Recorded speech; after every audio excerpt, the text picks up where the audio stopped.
So, where did you actually get all your ideas from? I was talking about creativity last time, and I wanted to pick up on that again and talk about where do we find our stories? Where do we find our examples? Where do we find our illustrations, whether or not we're dealing with fiction or nonfiction? So, hi, everybody. I'm Ricky Heller from rickyheller.com, and I'm a writer, editor, and book coach, and I help you to finally get your words down on the page, get that book written so you can share your message with the world.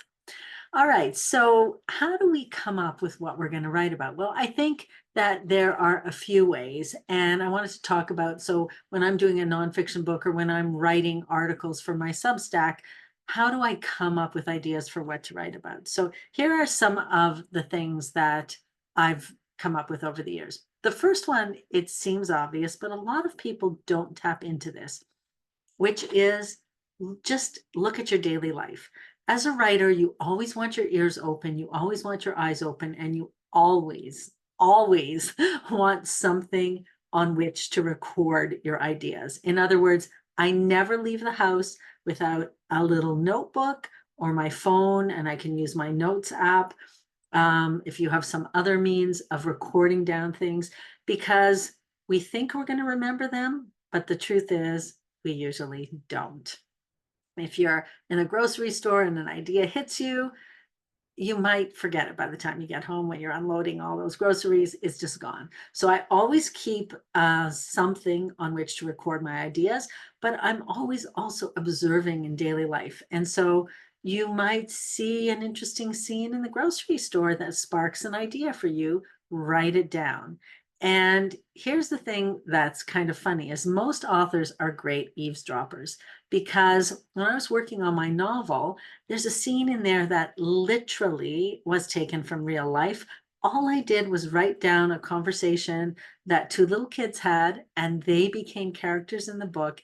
And it was almost verbatim the way that I transcribed what they wrote. It just worked perfectly in the scene. It sparked some more ideas for what I could write later. So that's a great way to find your inspiration, find your ideas from real life. What's going on around you, and what ideas does that spark in your mind? So I would say definitely do that. And you'd probably be shocked at how often there's actual dialogue in books that you read. All right, number two.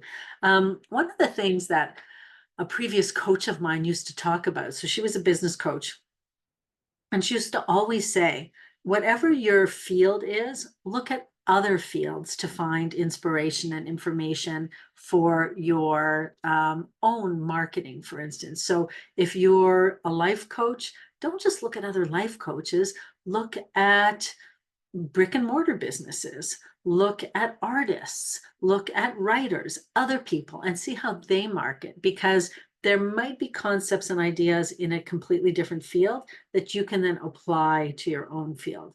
And I would say that's true for writing and your ideas as well. So if you're writing a book about business, if you're writing a book about a particular maybe physical condition like ADHD, you can find examples to help illustrate your principles from other fields as well.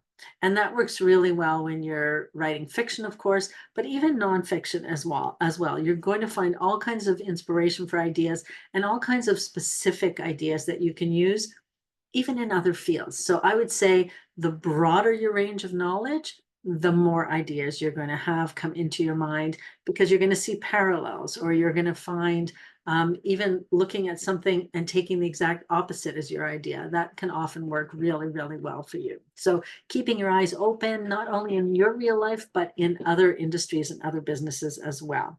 And then I think, for instance, a great example of this is collaborating with people in other fields. So this is an example of where a writer is using information from other fields to help expand her field of influence. So if you're familiar with Elizabeth Gilbert, who wrote Eat, Pray, Love, at the time of this recording anyway, she's going around North America doing, like, I guess, a mini tour where she's offering workshops with the life coach Martha Beck.